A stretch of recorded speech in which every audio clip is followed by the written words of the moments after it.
جو ہم نے ادا کیا ہے یہ اکیلا حرف ادا کیا تھا. اب یہ ہے کہ زبر ہو، زبر کے بعد جزم ہو، اس کو بھی چھوٹی مقدار میں اسی طرح ادا کریں گے. اب ہم اس کی مشق کر رہے ہیں. ام، بل، کم، من، حب، چھوٹی مقدار اور اوپر کے رخ سے. اسی طرح جہاں دو زبر کی علامت ہو اس کو بھی چھوٹی مقدار میں ادا کریں گے اوپر کے رخ. اب اس کی ہم مشق کر رہے ہیں. دو زبر جہاں ہوں وہاں بھی اوپر کے رخ ادا کریں گے، چھوٹی مقدار میں ادا کریں گے. بن، تن، دن، نن، ہن. اب یہ تین آوازیں ہو گئیں اوپر کے رخ کی. اب نیچے کے رخ کی تین آوازیں. نیچے کے رخ کی چھوٹی مقدار، زیر کی علامت ہو تو نیچے کے رخ چھوٹی مقدار میں اس کو ادا کریں گے. جی، فی، کی، لی، نی. اب اسی طرح زیر کے بعد اگر جزم ہو تو اس کو بھی چھوٹی مقدار میں ادا کریں گے. ان، دی، ریز، لد، ہم. ہاں اس میں احتیاط فرمائیں گے کہ اس کو معروف پڑھیں گے، ہم پڑھیں گے، ہم نہیں پڑھیں گے. لد نہیں پڑھیں گے، لد پڑھیں گے. تو وہ سمیٹ کر اس کو ادا کریں گے. لہذا یہاں مجہول ہونے کا امکان ہے. اس کو دوبارہ ایک دفعہ پھر ہم ادا کرتے ہیں. ان، دی، ریز، لد، ہم. اسی طرح دو زیر ہوں تو اس کو بھی چھوٹی مقدار میں ادا کریں گے. بن، تن، سن، شن، ہن. اب ہے سامنے کے رخ کی چھوٹی مقدار. اگر پیش کی علامت ہو تو اس کو سامنے کے رخ ادا کریں گے اور چھوٹی مقدار میں ادا کریں گے. او، بو، تو، دو، ہو. اب یہ ہے کہ پیش کے بعد اگر جزم ہو تو اس کو بھی چھوٹی مقدار میں سامنے کے رخ ادا کریں گے. او، ٹپ، جز، کل، ہوم. ہاں اس میں بھی مجہول ہونے کا امکان ہوتا ہے کہ ہم اس کو عام طور پہ ہوم کل پڑھ دیتے ہیں تو یہ مجہول ہو گیا. ہون پوری طرح گول کریں گے تو یہ آواز معروف ادا ہوگی، مجہول ادا نہیں ہوگی. تو لہٰذا ان کو دوبارہ ہم ادا کر رہے ہیں ہونٹوں کو پوری طرح گول کر کے. او، ٹپ، جز، کل، ہوم. جہاں دو پیش ہوں گے وہاں بھی آواز کی مقدار چھوٹی اور رخ سامنے. جن، کن، نن، ہن، دن. اس میں بھی ہونٹ پوری طرح گول ہوں گے، آواز کی مقدار چھوٹی، رخ سامنے کی طرف. اب یہ آوازیں ہو گئیں چھوٹی. اب درمیانی آواز کو ہم ادا کرنے لگے. اوپر کے رخ کی درمیانی مقدار کی آواز کھڑا زبر ہو تو اس کو اوپر کے رخ ادا کریں گے، درمیانی مقدار میں ادا کریں گے. کھڑا زبر، اس کو اب ہم ادا کرنے لگے ہیں. درمیانی مقدار پہلے پورے کے جوڑ تک. با، تا، دا، لا، ہا. جس طرح کھڑے زبر کو درمیانی مقدار میں ادا کریں گے، اگر زبر کے بعد الف ہو تو بھی درمیانی مقدار میں اوپر کے رخ اس کو ادا کریں گے. زبر کے بعد الف ہو. لا، ما، نا، ہا، یا. اب اسی طرح نیچے کے رخ اگر کھڑا زیر ہو تو اس کے نیچے کے رخ ادا کریں گے اور چھوٹے درمیانی مقدار میں ادا کریں گے. کھڑا زیر ہو تو رخ نیچے اور مقدار درمیانی. ای، ہی، یی. اب یہ ہے کہ اگر یہ پہ جازم ہو اور اس سے پہلے زیر ہو تو اس کو بھی درمیانی مقدار میں نیچے کے رخ ادا کریں گے.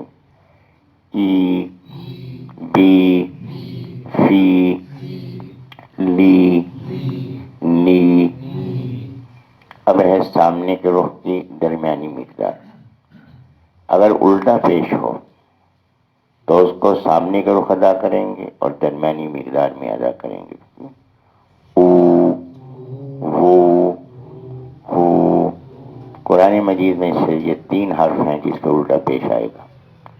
یا حمزہ پہ ہوگا، یا واو پہ ہوگا، یا ہے پہ ہوگا. اسی طرح اگر پیش ہو اور پیش کے بعد واو ہو تو بھی آواز کی مقدار درمیانی ہوگی اور سامنے کے رخ سے ہوگی. جو، دو، لو، مو، نو. اب ہے لمبی مقدار کی آواز. مد کی علامت ہوگی تو آواز کی مقدار لمبی ہو جائے گی پوری انگلی کے آخر تک. اب یہ اوپر کے رخ کی لمبی مقدار. الف پہ مد ہو، کھڑے زبر پہ مد ہو تو آواز لمبی مقدار میں، رخ اوپر کی طرف. شا، لا، ما، نا، یا. اب اسی طریقے سے اگر یا پہ مد ہو یا کھڑے زیر پہ مد ہو تو آواز کی مقدار نیچے کے رخ اور لمبی. سی، فی، لی، می، نی. اسی طرح اگر واو پہ مد کی علامت ہوگی تو آواز کی مقدار لمبی، رخ سامنے کی طرف. او، جو، دو، سو، کو. اب یہ 2 آوازیں جو 2 رخی آواز ہیں. آواز اوپر کی رخ اٹھاتے ہی اس کو نیچے لے جائیں گے. یہ کہاں ہوگی؟ جہاں زبر کے بعد یہ ہو. زبر کے بعد یہ ہو تو آواز اوپر اٹھتے ہی نیچے کی طرف چلی جائے گی. اس کو یہ لین کہتے ہیں، یا لین کہتے ہیں. یہ لین. اور اس کو نرم ادا کرنا ہے، سختی سے ادا نہیں کرنا. آئی، بئی، شئی، کئی، لئی، ہائی. اب اوپر کے رخ آواز ہو اور اس کو پھر سامنے کے رخ لے جانا ہے نرم آواز میں. یہ کہاں ہوگی؟ زبر کے بعد واو ہو تو یہ آواز سامنے کے رخ ادا ہوگی اور نرم انداز میں ادا ہوگی. اوپر ادا ہوتے ہی سامنے کے رخ ہو جائے گی. اس کو واو لین کہتے ہیں. اس کو بھی نرم ادا کرنا ہے. او، کو، لو، مو، نو. یہ 11 آوازیں ہیں جو قرآن مجید میں استعمال ہوتی ہیں. یہ ہم پہلے پڑھ چکے تھے تو اس کا یاد کیا ہے تاکہ بات ذہن میں آ جائے. اس کے بعد جو بات ہم نے پڑھی تھی کہ 3 حرف ہیں وہ ہمیشہ موٹے ادا ہوتے ہیں. موٹے ادا کرنے کا طریقہ ہے کہ زبان کی جڑ اوپر کی طرف اٹھائیں گے. تو یہ 3 حرف ہیں، ان کو ادا کرتے ہوئے زبان کی جڑ کو اوپر کی طرف اٹھائیں گے. اور وہ 3 حرف ہیں خ، غین اور قاف. جب ان کو ادا کریں گے جو 2 نقطے والا قاف تو اس کو زبان کی جڑ اوپر کی طرف اٹھائیں گے. تو لہٰذا اس کی دوبارہ ہم مشق کر لیتے ہیں. خا، خی، خو، غا، غی، غو، قا، قی، قو. 4 حرف جو ہیں اس وقت اب ہم پڑھ رہے ہیں، یہ 4 حرف وہ ہیں کہ جن کو خوب موٹا ادا کرتے ہیں. اب خوب موٹا ادا کرنے کا طریقہ کیا ہے؟ زبان کی جڑ بھی اور زبان کے درمیان کا حصہ بھی دونوں اوپر تالو کی طرف لے جائیں گے. زبان کی جڑ بھی اور زبان کے درمیان کا حصہ بھی. جو 3 حرف ابھی ہم نے پڑھے ہیں اس میں صرف جڑ اوپر اٹھے گی. یہ 4 حرف ہیں جس میں زبان کے درمیان کا حصہ بھی اوپر کی طرف اٹھے گا. یہ 4 حرف اکٹھے ہیں، صاد، غاد، طے، زوئے. یہ 4 حرف جو ہیں ان کو خوب موٹا ادا کرنا ہے ہر جگہ قرآن مجید. زبان کی جڑ بھی اوپر اٹھے گی، درمیان کا حصہ بھی اوپر کی طرف اٹھے گا. تو اس کو اس طریقے سے جو ہے ادا کرنا ہے. تو یہ سواد، غواد، توئے، زوئے، تو ان چاروں کو ادا کرنا ہے زبان، پوری زبان اوپر تالوں کی طرف اٹھا کر. سوا، سی، سو، آس، ایس، اوس، آس، سوا، ایس، سی، اوس، سو، زواد. اس کو بھی اسی طرح زبان کی جڑ اور زبان کی طرف اوپر کی طرف اٹھا کے ادا کریں گے. وا، وی، وو، آو، ایو، اور، آو، وا، ایو، وی، اور، وو. اب ہے توئے. اس میں بھی زبان کی جڑ اور درمیان دونوں کو اوپر اٹھائیں گے. اس میں زبان کی نوک لگے گی اوپر کے سامنے والے دانتوں کی جڑ سے، یہاں سے لگا کے پوری زبان اوپر تالوں کی طرف اٹھائیں گے. وا، توئی، تو، آپ کو، ایک کو، او کو، آپ کا، ایک کوئی، او کو. چوتھا حرف زوئے. زبان کی نوک اوپر کے سامنے والے دانتوں سے لگا کے پوری زبان اوپر تالوں کی طرف. روا، روی، رو، آو، ایو، اور، آو، وا، ایو، وی، اور، رو. ابھی تفسیر قرآن صفحہ نمبر 37.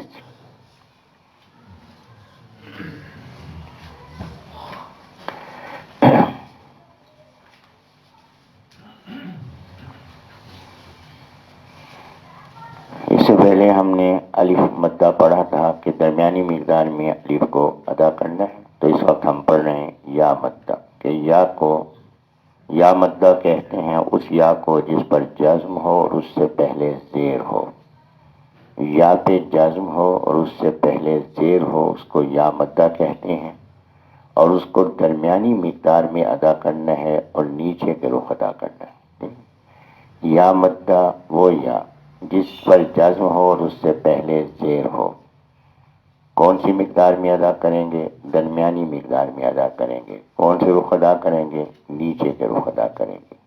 تو اس کو ہم درمیانی مقدار میں ادا کر رہے ہیں.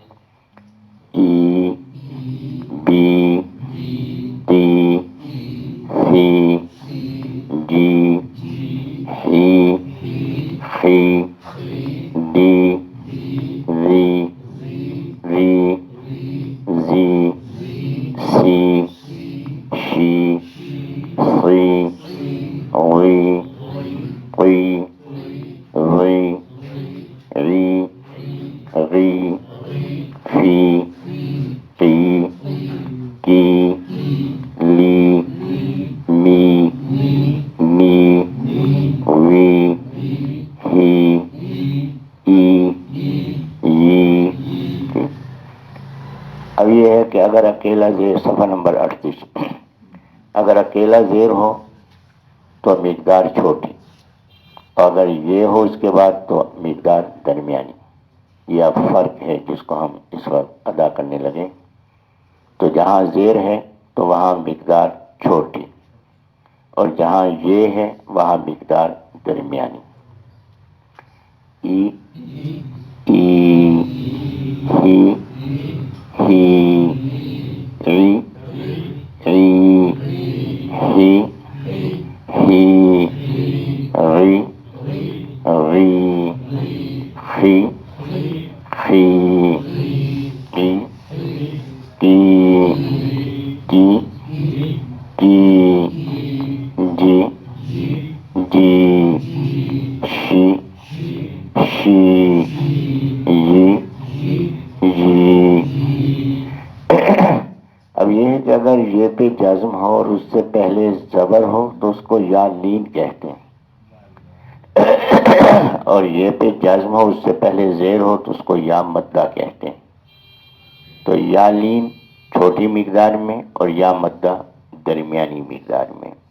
تو یا مدہ جس یہ سے پہلے زیر ہو اس کو درمیانی مقدار میں، اور جس یہ سے پہلے زبر ہو اس کو چھوٹی مقدار میں، اب یہ اس کی مشق ہے، ٹھیک، ای یہ چھوٹی مقدار میں ادا کریں گے، زبر ہے اس سے پہلے، ٹھیک نا، ای ای، اب یہ درمیانی مقدار میں ہو گئی، بئی بی تئی تی سی سی جئی جی ہئی ہی خئی خی دئی دی رئی ری روئی ری زئی زی سی سی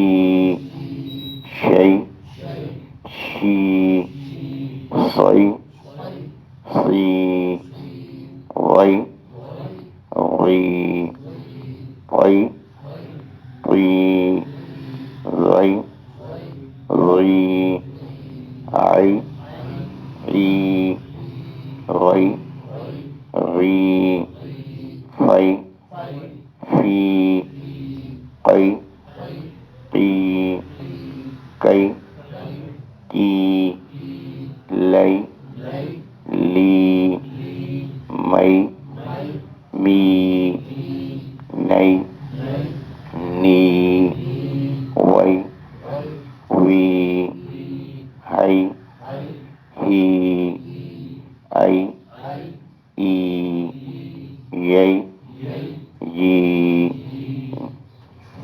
دوسرا جزء اسلامی عقائد۔ اسلامی عقائد میں ہم نے یہ بات پڑھی تھی کہ بنیاد ہے ایمان۔ ایمان میں پہلی بات یہ ہے کہ کس بات کو ماننا ہے، وہ خبر یا حکم جو نبی علیہ السلام سے ثابت ہو، کیوں ماننا ہے، وجہ ماننے کی، نبی علیہ السلام کی صداقت پر یقین ہے، کیوں ماننا ہے، اس لیے کہ نبی علیہ السلام کی صداقت پہ یقین ہے، وہ بات اگر خلاف عقل بھی ہو تو بھی ماننی، اگر مشاہدے کے خلاف ہو تو بھی ماننی ہے، کیوں کہ حضرت کی صداقت پر یقین ہے۔ کس طریقے پہ ماننی ہے، جیسا کہ صحابہ کرام رضی اللہ عنہم نے مانا اس طریقے پر مانا ہے، جس معنی میں انہوں نے مانا ہم نے بھی اسی معنی میں ماننا ہے، اور جس طرح انہوں نے مانا ہم نے بھی اسی طرح ماننا ہے۔ کیفیت ماننے کی کیا ہے، شک اور شبہ کے بغیر ماننا ہے، اور ماننے کی صورت کیا ہے، ماننے کی صورت یہ ہے کہ دل سے سچ ماننا ہے، زبان سے اقرار کرنا ہے، کہ اس کو ایمان جو ہے وہ کہتے ہیں۔ ٹھیک، سب سے پہلا عقیدہ وہ ہے توحید کا۔ ایمان میں سب سے پہلی بات توحید ہے، کہ اللہ تعالیٰ کو 5 باتوں میں اکیلا ماننا ہے، کہ اللہ اپنی ذات میں اکیلا ہے، اللہ اپنی صفات میں اکیلا ہے، اللہ اپنے افعال میں اکیلا ہے، اللہ اپنے احکام میں اکیلا ہے، اور اللہ تبارک و تعالی معبودیت میں اکیلا ہے۔ ٹھیک، توحید کی جو ضد ہے وہ ہے شرک۔ اب شرک کیا ہے، 3 چیزیں شرک ہیں، اللہ والی بات مخلوق میں ماننا شرک، مخلوق والی بات اللہ میں ماننا شرک، وہ کام جو اللہ کے لیے خاص ہے اسے مخلوق کے لیے کرنا یہ شرک۔ اس کی مثال عرض کر دیتا ہوں کہ اللہ کی بات مخلوق میں ماننا، عالم الغیب اللہ ہے، کسی مخلوق کو عالم الغیب کہیں گے تو شرک۔ حاضر ناظر اللہ ہے، کسی مخلوق کو حاضر ناظر کہیں گے تو شرک۔ خالق اللہ ہے، کسی مخلوق کو خالق کہیں گے تو شرک۔ تو وہ باتیں جو اللہ کے ساتھ خاص ہیں ان کو اگر مخلوق میں مانیں گے تو شرک۔ مخلوق والی باتیں، وہ باتیں جو مخلوق کے ساتھ خاص ہیں انہیں اللہ میں مانیں گے تو شرک۔ اولاد یہ مخلوق کے ساتھ خاص ہے، اگر اللہ کی اولاد مانیں گے تو یہ شرک۔ بیوی یہ مخلوق کے ساتھ خاص ہے، اگر اللہ کی بیوی مانیں گے تو یہ شرک۔ تیسری چیز یہ ہے کہ وہ کام جو اللہ کے ساتھ خاص ہے، اگر وہ مخلوق کے لیے کریں گے تو یہ شرک ہے۔ روزہ اللہ کے نام پر، اگر کسی اور کے نام پہ روزہ رکھیں گے تو یہ شرک ہے۔ قربانی اللہ کے نام پر کسی اور کے نام پہ قربانی کریں گے تو یہ شرک ہے۔ طواف اللہ کے گھر کا کسی اور جگہ کو مقدس مان کے اس کا طواف کریں گے تو یہ شرک ہوگا۔ تو اس سے اب اللہ کے ساتھ شرک کی جو صورتیں اس وقت دنیا کے اندر رائج ہیں، ایک شرک ہے حلول کا شرک، کہ اللہ تبارک و تعالی فلاں روپ میں آ گیا۔ یہودیوں نے اس کا آغاز کیا کہ اللہ کو بچڑے میں مان لیا۔ عیسائیوں کے ایک گروہ نے یہ مانا کہ اللہ عیسیٰ علیہ السلام کی شکل میں آ گیا، اور بعد کے اہل باطل میں ایک گروہ نے کہا کہ اللہ تعالیٰ علی رضی اللہ عنہ کی شکل میں آ گیا۔ تو یہ حلول ہے، نظریہ حلول ہے۔ اور بعض لوگوں کا عقیدہ ہے کہ اللہ ہر انسان میں، ہر چیز کے اندر موجود ہے، تو یہ حلول ہے، تو یہ شرک ہے۔ اس کے بعد یہ ہے کہ مجوسیوں نے یہ کہا کہ خالق دو ہیں، اچھائی پیدا کرنے والا، برائی پیدا کرنے والا، تو یہ خالق کے دو مان لیے، اس کو ثنویت کہتے ہیں، یہ شرک ہے۔ عیسائیوں کا ایک گروہ ہے جو کہتے ہیں کہ تین مل کر خدا بنتے ہیں، اللہ، مریم، عیسیٰ علیہ السلام۔ دوسرا گروہ کہتے ہیں کہ نہیں، بنتا تو تین سے خدا ہے لیکن نام اور ہیں، اللہ، جبرائیل، عیسیٰ علیہ السلام۔ تو یہ عقیدہ تثلیث ہے، تو ایک اللہ کو تین بنانا تو یہ شرک ہے۔ اب یہ ہے کہ بعض چیزیں وہ ہیں جو شرک ہیں اور بعض چیزیں وہ ہیں شرک نہیں ہیں، تو اعتدال یہ اسلام کی صفت ہے۔ تو اس سلسلے میں ایک چیز ہے وسیلہ۔ تو وسیلے کے بارے میں تذبذب کی کیفیت ہے کہ وسیلہ جو ہے یہ شرک ہے یا شرک نہیں۔ پہلے وسیلہ سمجھ لیا جائے کہ وسیلہ کس کو کہتے ہیں، تو پھر اس کا مفہوم سمجھنا آسان ہوگا کہ اس کا حکم کیا ہے، شرک ہے یا شرک نہیں۔ وسیلہ یہ ہے کہ کسی سے آپ نے دعا کی، درخواست کی کہ آپ اللہ کے نیک بندے ہیں، آپ میرے لیے دعا کریں۔ اب یہ شرک ہوگا؟ نہیں ہوگا۔ کیوں؟ اس لیے کہ دعا کرنا مخلوق کا کام ہے، خالق کا کام نہیں۔ جب آپ نے کسی سے کہہ دیا کہ آپ میرے لیے دعا کریں، تو آپ نے خالق کا کام تو اس کے ذمہ نہیں لگایا، اس کے ذمہ مخلوق والا کام ہی لگایا نا، تو اس لیے یہ شرک نہیں ہے۔ دوسری صورت وسیلے کی یہ ہے کہ میں دعا کر رہا ہوں اور دعا میں میں نے کہا کہ اللہ فلاں تیرا نیک بندہ ہے، اس کی برکت سے میرا کام کر دے، تو یہ بھی شرک نہیں ہے۔ تو وسیلے کی دو صورتیں ہیں، ایک یہ کہ خود دعا کرنا اور کسی کا حوالہ دینا، اور دوسرا یہ ہے کہ کسی سے دعا کی درخواست کرنا۔ تو یہ شرک کی تین صورتیں ہیں، ان تین صورتوں میں کسی میں یہ بات نہیں آتی۔ خالق والی بات مخلوق میں ماننا وہ بھی نہیں ہے وسیلے میں، مخلوق والی بات خالق میں ماننا وہ بھی نہیں ہے، جو کام خالق کے ساتھ خاص ہے مخلوق کے لیے کرنا وہ بھی اس کے اندر موجود نہیں ہے۔ تو لہذا نیک عمل کا حوالہ دینا، نیک شخص کا حوالہ دینا، یہ وسیلہ ہے۔ اب بعض لوگوں کا کہنا یہ ہے کہ نیک شخص کا حوالہ تو دے سکتے ہیں، نہیں، نیک عمل کا حوالہ دے سکتے ہیں، نیک شخص کا حوالہ نہیں دے سکتے۔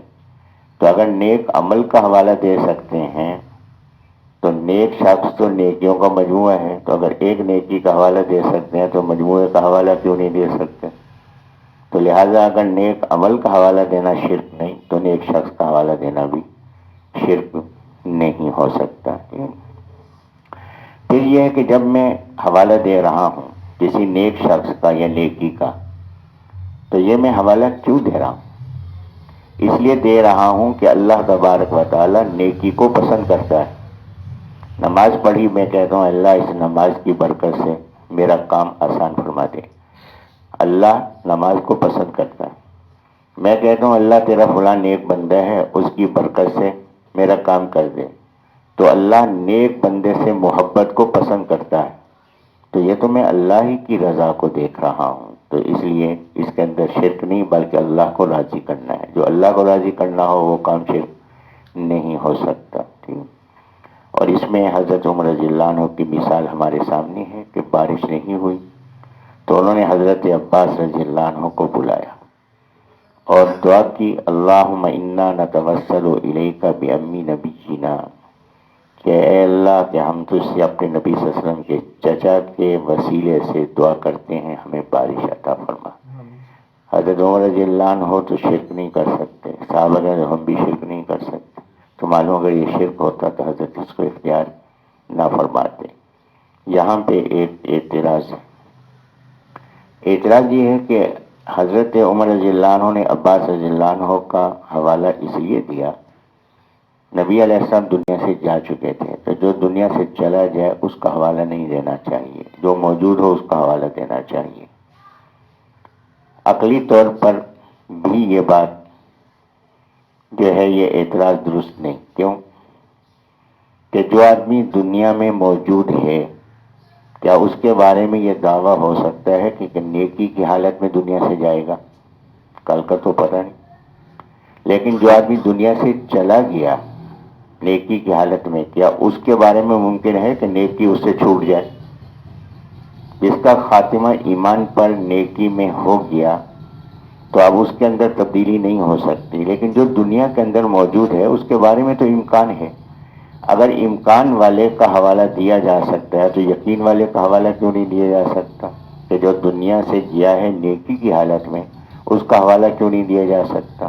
ایک بات. دوسری بات، حضرت عمر رضی اللہ عنہ نے جو حوالہ دیا ہے عباس رضی اللہ عنہ کا، حضرت نے یوں دعا نہیں کی کہ اے اللہ کہ ہم عباس رضی اللہ عنہ کا وسیلہ پیش کرتے ہیں، نہیں، فرمایا کہ ہم وسیلہ پیش کرتے ہیں اپنے نبی علیہ السلام کے چچا کا. تو اصل وسیلہ کس کا ہے؟ نبی علیہ السلام کا. تو عمر رضی اللہ عنہ نے اس بات کی تعلیم دی ہے کہ نبی علیہ السلام کا وسیلہ بھی ہو سکتا ہے اور کسی نیک امتی کا وسیلہ بھی ہو سکتا ہے. اس کی انہوں نے وضاحت فرما دی. نبی علیہ السلام نے فرمایا کہ اگر میرے بعد کوئی نبی ہوتا تو عمر رضی اللہ عنہ ہوتے. تو اللہ نے عمر رضی اللہ عنہ سے بہت سی وضاحتیں کرائی ہیں، ان میں سے ایک وضاحت یہ بھی ہے کہ غیر نبی نیک آدمی کا وسیلہ بھی دیا جا سکتا ہے. اور پھر یہ کہ نبی علیہ السلام کا اصل وسیلہ تو نبی علیہ السلام کا ہے. اور اس کے لیے یہ بات واضح کر دوں کہ آگے یہ ہے کہ حضرت عباس رضی اللہ عنہ کے وسیلے سے عمر نے دعا فرمائی. دعا فرمانے کے بعد پھر عباس رضی اللہ عنہ سے کہا کہ حضرت آپ دعا فرمائیں. تو حضرت عباس رضی اللہ عنہ نے ہاتھ اٹھائے تو کہا کہ اے اللہ کہ یہ گناہوں سے آلودہ ہاتھ تیرے سامنے ہم پھیلا رہے ہیں. انہوں نے مجھے آگے کیا ہے تیرے نبی علیہ السلام کی نسبت سے، اپنے نبی کی لاج رکھ لے اور ہماری دعاؤں کو قبول فرما لے. تو وسیلہ کس کا ہوا؟ نبی پاک صلی اللہ علیہ وسلم کا، جو دنیا سے تشریف لے جا چکے تھے. تو شرک کو شرک سمجھنا چاہیے، جو شرک نہیں ہے تو اس کو شرک کہنا بھی مناسب نہیں. جیسے شرک کو شرک نہ کہنا مناسب نہیں، ایسے جو شرک نہیں ہے اس کو شرک کہنا بھی مناسب نہیں ہے. تو اس لیے اعتدال کی کیفیت اختیار کرنی چاہیے. تیسرا جز احکام اور مسائل کے حوالے سے کہ نماز کے فرض کون کون سے ہیں. تکبیر اولیٰ یہ نماز کا فرض ہے. نفل نماز کے سوا ہر نماز میں کھڑا ہونا، قیام کرنا یہ فرض ہے. ہر قیام میں کم از کم 3 آیتیں پڑھنا یہ فرض ہے. اور قرات میں سورۃ الفاتحہ اور سورۃ فاتحہ کے ساتھ مزید حصہ قرآن مجید کا کم از کم 3 آیتیں پڑھنا یہ واجب ہے. امام کے لیے بھی واجب ہے، اکیلے نماز پڑھنے والے کے لیے واجب ہے، اور مقتدی کے لیے خاموش رہنا جو ہے یہ واجب ہے. نماز وتر کی تیسری رکعت میں دعائے قنوت کا پڑھنا یہ واجب ہے. ٹھیک ہے. اور رکوع کرنا ہر رکعت میں ایک رکوع کرنا یہ فرض ہے. رکوع کے بعد سیدھا کھڑا ہونا جس کو قومہ کہتے ہیں یہ واجب ہے. اس کے بعد قومے کے بعد ہر رکعت میں 2 سجدے کرنا یہ فرض ہے، اور 2 سجدوں کے درمیان بیٹھنا جس کو جلسہ کہتے ہیں یہ واجب ہے۔ نماز کے آخر میں اتنی دیر بیٹھنا جتنی دیر میں تشہد پڑھ سکیں تو یہ فرض ہے۔ اس کے علاوہ جو پہلا قاعدہ کوئی ہوگا تو وہ واجب ہے۔ ہر قاعدے کے اندر اتحیات کا پڑھنا یہ واجب ہے، اور سلام پھیرتے ہوئے السلام علیکم ورحمۃ اللہ کہنا یہ واجب ہے۔ تو نماز میں جو فرض ہیں اگر ان میں کوئی فرض رہ گیا، تکبیر اولیٰ کہنا، قیام کرنا نفل نماز کے علاوہ، فرض نماز کی تیسری چوتھی رکعت کے سوا قرات کرنا، 1 رکوع کرنا، ہر رکعت میں 2 سجدے کرنا، اور نماز کے آخر میں بیٹھنا یہ فرض۔ اگر ان میں سے کوئی فرض رہ گیا نماز نہیں ہوگی، نماز دوبارہ پڑھنا ہوگی۔ اور جو واجبات ہیں اگر ان واجبات میں کوئی واجب جان بوجھ کے چھوڑ دیں گے تو نماز نہیں ہوگی، بھول کے چھوڑ دیا تو سجدہ سہو کریں گے، نماز ادا ہو جائے گی۔ تو یہ باتیں ہیں جن کو نماز کے اندر بطور خاص سامنے رکھنا ہے، اس کے مطابق نماز ادا کرنی ہے۔ اللہ مجھے بھی آپ کو بھی صحیح نماز پڑھنے کی توفیق عطا فرما دے۔ وآخر دعوانا الحمدللہ رب العالمین۔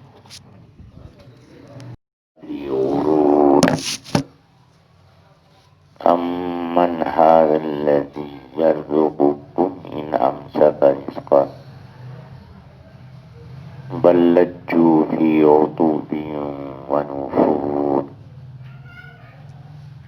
أَفَمَن يَمْشِي مُكِبًّا عَلَى وَجْهِهِ أَهْدَىٰ أَمَّن يَمْشِي سَوِيًّا عَلَى صِرَاطٍ مُّسْتَقِيمٍ۔ صدق اللہ۔ اعوذ باللہ، میں پناہ میں آتا ہوں اللہ کی، من الشیطان الرجیم، نہایت مردود شیطان سے۔ بسم اللہ، اللہ کے نام کے ساتھ، الرحمن جو بے حد مہربان، الرحیم نہایت رحم والا ہے۔ اس سے پہلے اللہ تبارک و تعالی نے آسمان کا ذکر فرمایا، زمین کا ذکر فرمایا، اور اس سے پہلے یہ بات گزارش کی گئی تھی کہ اللہ نے اس میں 4 دعوے فرمائے۔ پہلا دعویٰ یہ کہ اللہ ہے اور وہ اکیلا ہے۔ دوسرا دعویٰ یہ کہ اللہ وہ ہے جس میں تمام صفات کمالیہ کمال کے ساتھ بیان تھی۔ تیسری بات اس کائنات پر پورا نظام کنٹرول اللہ کے ہاتھ ہے۔ چوتھی بات یہ کہ صرف اللہ اس پہ قادر نہیں کہ جو کائنات موجود ہے، بلکہ اللہ کی قدرت سے باہر کوئی چیز ہے ہی۔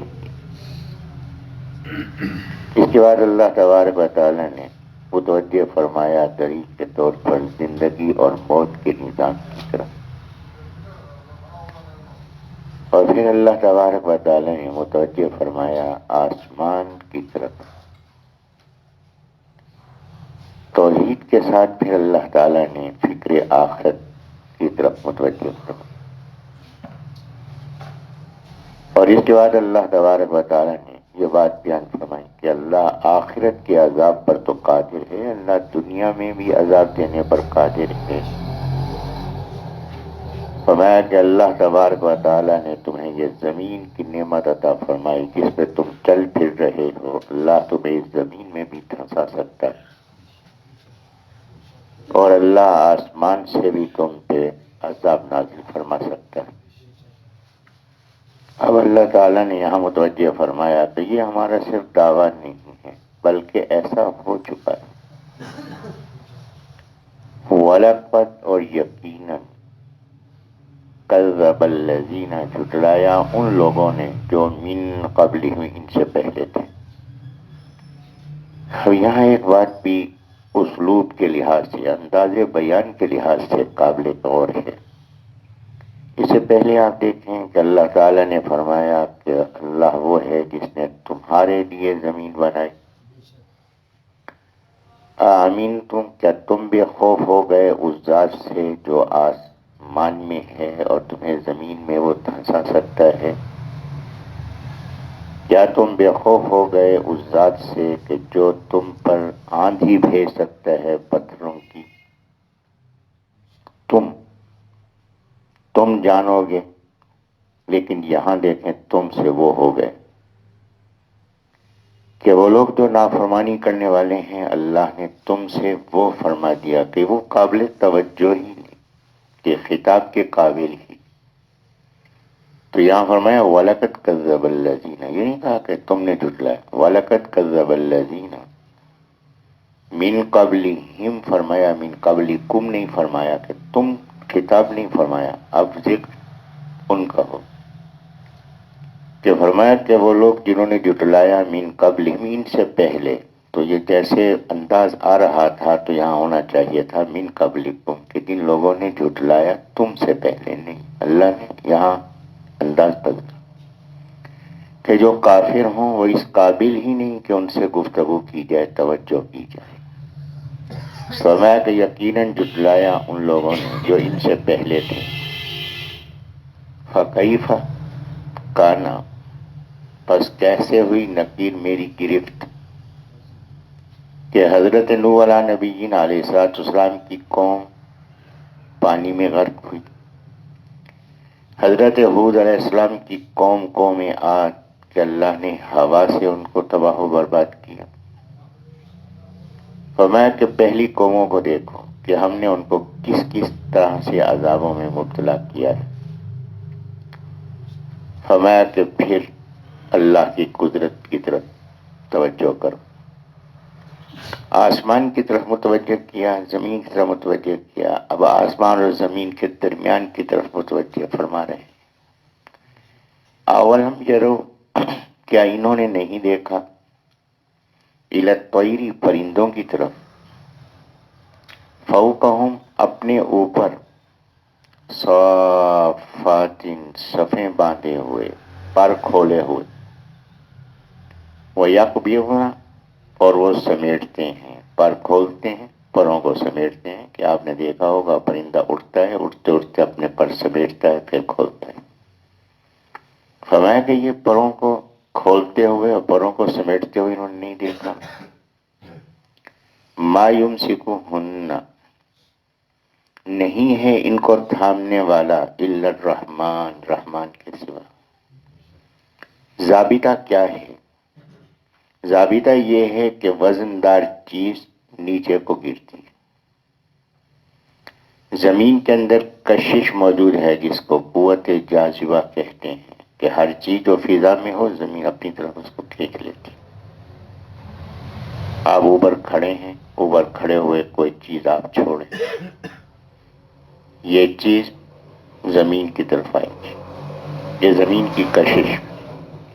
تو دو ضابطے، ایک ضابطہ یہ ہے کہ جو وزندار چیز ہو وہ نیچے گرتی، اور وزندار چیز جو ہے وہ جلدی گرتی ہے بے وزن چیز کے مقابلے میں. آپ کاغذ بھی اور لکڑی، ان دونوں کو اوپر فضا میں چھوڑ، لکڑی جلدی پہنچے گی، کاغذ آرام سے پہنچے گا. یہ آرام سے جو پہنچنا کس وجہ سے ہے؟ ہوا کی رکاوٹ کی وجہ سے. تو ہمیں اس نظام پہ غور کریں کہ ایک چیز یہ ہے کہ وزندار چیز ہے اس کو فوراً آنا چاہیے. دوسرا سبب یہ ہے کہ زمین کے اندر کشش موجود ہے، ہر چیز کو زمین اپنی طرف کھینچتی. فرمایا اس کے باوجود یہ پرندے کہ جو وزندار ہیں یہ فضا میں اڑ رہے ہیں، تو یہ کون ہے کہ ان کو فضا میں اڑا رہا ہے؟ پھر یہ کہ اپنے پروں کو پھیلائے ہوئے ہیں، پروں کو سمیٹ لیتے ہیں، سمیٹنے کی حالت میں بھی نہیں گرتے، پھیلانے کی حالت میں بھی نہیں گرتے. فرمایا کہ کون ذات ہے جو ان کو فضا میں معلق کیے ہوئے. تو یہاں اللہ تعالیٰ نے یہ نہیں فرمایا کہ وہ اللہ ہے، یہاں رحمان فرمایا کہ جس کی رحمت صرف انسانوں پر نہیں، جس کی رحمت ہر چیز کو اپنی لپیٹ میں لیے ہوئے.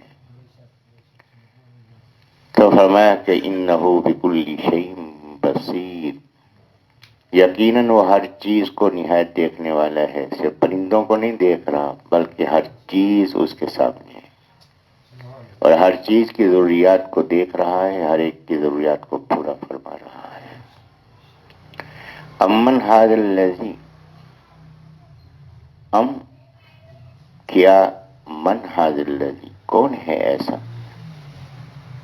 ہوا جند لکم، کہ وہ لشکر بنے تمہارا۔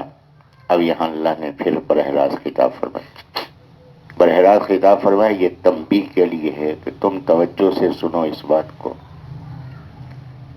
کہ یہ رحمان فرمایا، اب اس رحمانیت کا تقاضا ہے کہ براہ راست خطاب ہو رہا ہے نافرمانی کے باوجود۔ امن ھذا الذی، بھلا کون ہے ایسا، ہوا وہ جند لکم، لشکر ہو تمہارا، ینصرکم، وہ مدد کرے تمہاری، من دون الرحمن، رحمان کے سوا۔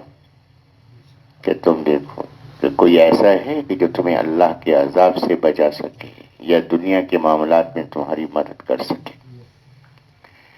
ان الکافرون، نہیں ہے کافر، الا فی غرور، مگر دھوکے کے اندر، کہ دھوکے میں پڑے ہیں کہ اللہ کی گرفت نہیں ہو سکتی، یہ دھوکہ ہے جس کے اندر وہ مبتلا ہے۔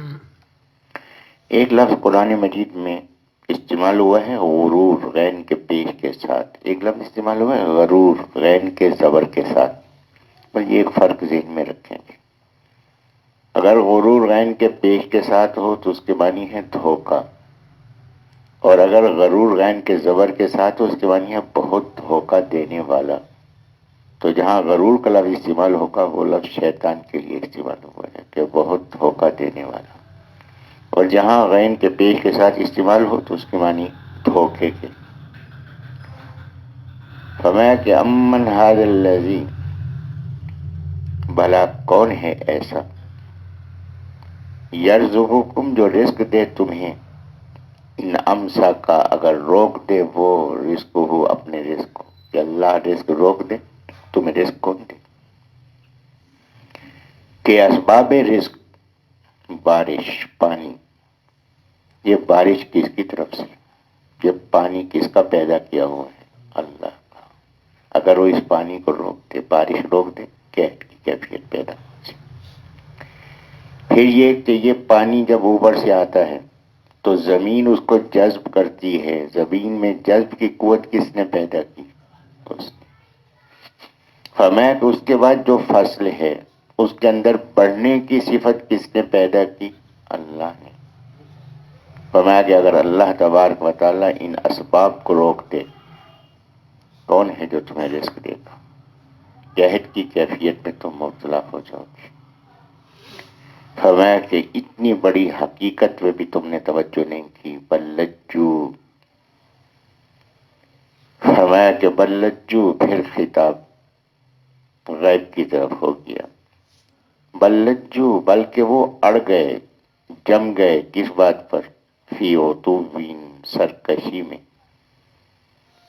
ونفور، اور حق سے بھاگنے میں، کہ حق بات قبول نہیں کرنی، اس سے بھاگنے پہ ڈٹ گئے اور سرکشی پہ ڈٹ گئے، اللہ کی نافرمانی کر رہے ہیں۔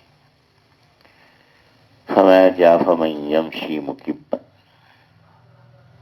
اب یہاں فرمایا کہ افمن یمشی مکبا، یہاں پھر توجہ فرمائی اور اس میں آخرت کی خبر بھی دے دی۔ افمن یمشی، بس بھلا کون ہے، بس بھلا وہ شخص کہ جو یمشی، چل رہا ہے، مکبن، منہ کے بل، مکبن، اوندھا، الٹا، اعلیٰ وجہ ہی، اپنے منہ پر، چہرے پر، کہ ایک آدمی چہرے کے بل چل رہا ہے،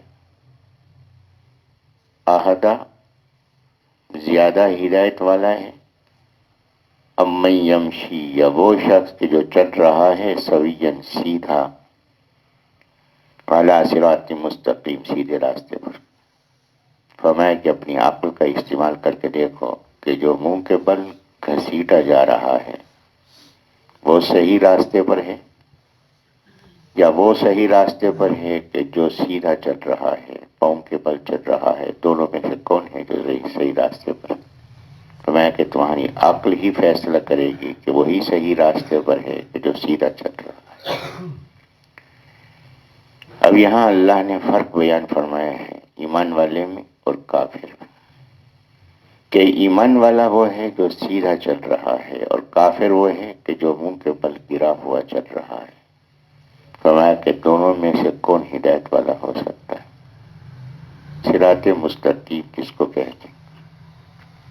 صراطن کے معنی ہے راستہ، اور مستقیم کہتے ہیں کہ وہ راستہ جو ہموار ہو، سیدھا ہو، قریب ہو۔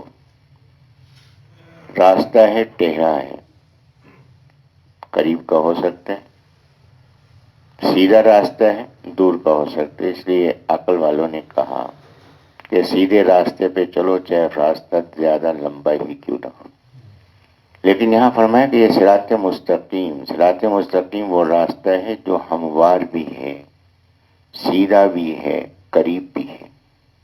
اور یہ راستہ کون سا راستہ؟ اہدنا الصراط المستقیم، کہ اللہ تو ہدایت دے ہمیں صراط مستقیم کی، کہ یہ جنت کا راستہ ہے۔ فرمایا کہ یہ راستہ کن لوگوں کا ہے؟ صراط الذین انعمت علیہم، ان لوگوں کا راستہ ہے جن میں تو نے انعام کیا، غیر المغضوب علیہم ولا الضالین، اور انعام یافتہ لوگ ہیں جن میں دو صفتیں پائی جاتی۔ پہلی صفت یہ کہ ان میں تفریط نہیں، دوسری صفت یہ کہ ان میں افراط نہیں۔ تفریط کیا ہے؟ افراط کیا ہے؟ تفریط یہ ہے کہ جس بات کو ماننا ہے اس کا انکار، یہ تفریط ہے۔ افراط کیا ہے؟ جس کو نہیں ماننا اس کو بھی مان لی، تفریط۔ اللہ کی صفات میں اللہ کی قدرت کا اللہ کی قدرت کا یا اللہ کی صفات میں کسی صفت کا انکار، یہ تفریط ہے۔ افراط کیا ہے؟ کہ اللہ کے ساتھ کسی اور کو شریک بنا لیا، یہ افراط ہے۔